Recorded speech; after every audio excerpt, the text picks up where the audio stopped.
አባ እኛ እሷም እየጠየቀች ያለችው ንብረቴን ስጡኝ ነው እንጂ ታሪኬን አውሩልኝ አላለችም። እኛም ደግሞ የእሷን ታሪክ መስማት አንፈልግም። አባ ይቅርታ አድርጉልኝና ልጅቷ ክንፏ ተሰበረ፣ ጥርሷ ተሰበረ፣ እጇ ተሰበረ።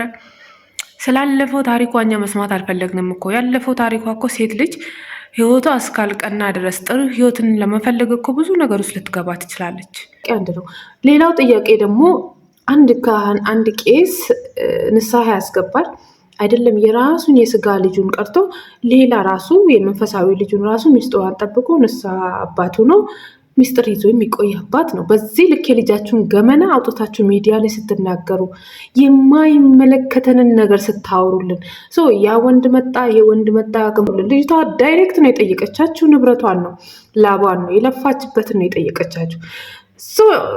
በጣም ማስመሰል እጠላለሁ። ባይዘው ይሄ በሃይማኖት ውስጥ ምናምን ነገር ትራስ ሃይማኖትን ይዘው በቃ በሃይማኖት ተደብቆ የሚያስመስሉ ሰዎች እንዲሁ በእይታ ነው የሚያስታውቁት። አንድ ቄስ ሚስቱን ከፈታ በኋላ ቅስናው ሊቀጥል ይችላል ወይ? እስቲ ክርስቲያን ኦርቶዶክሶች ይህንን ጥያቄ መልሱልኝ። ሲጀመር አንድ ካህን የሚያገባው በቁርባን በስርዓቱ ነው የሚያገባው። እንዴትስ ሊፈታ ይችላል? ከፈታ በኋላ ቅስናው ይቀጥላሉ? ቅስናው አልፈረሰም ወይ? አይምሮ የጠየቀኝ ጥያቄ ነው። ቄስ እንዴት ይፈታል ሚስቱን?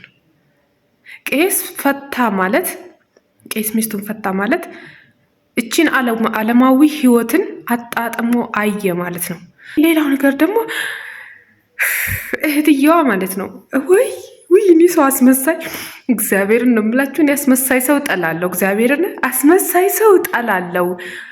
እንዴት ነው አንቺ አሁን ልታስቀድሽ ነው የገባሽው? ልትቆርቢ ነው የሄድሽው? አንቺ እኮ እንደ ማንኛውም ሰው ሚዲያ ላይ ቃልሽን ለመስጠት ነው የመጣሽው። ምን ያክል ፀጉርሽን በነጠላ አስረሻል፣ ነጠላ ለብሰሻል፣ ምናምን በጣም ተጠላልፍሽ ነው የመጣሽው። ጋይዝ ምንም እኮ ማስመሰል አይጠበቅብሽም።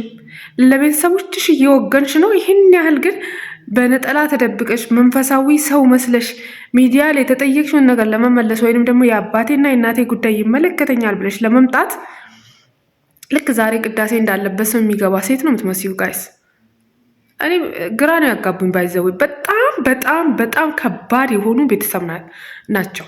ከባድ የሆኑ ቤተሰብ የተረዳሁት ምንድን ነው አባትና ልጅ በዚህ ልክ እንዴት እንደሚተጋገዙ ለማስመሰል ያላቸው ነገር ግዴታ ማስመሰልን ደግሞ በሃይማኖት መንገድ ይዘውት እንደቀጠሉ ነው። እኔ ብቻ እግዚአብሔር ይድረስላት።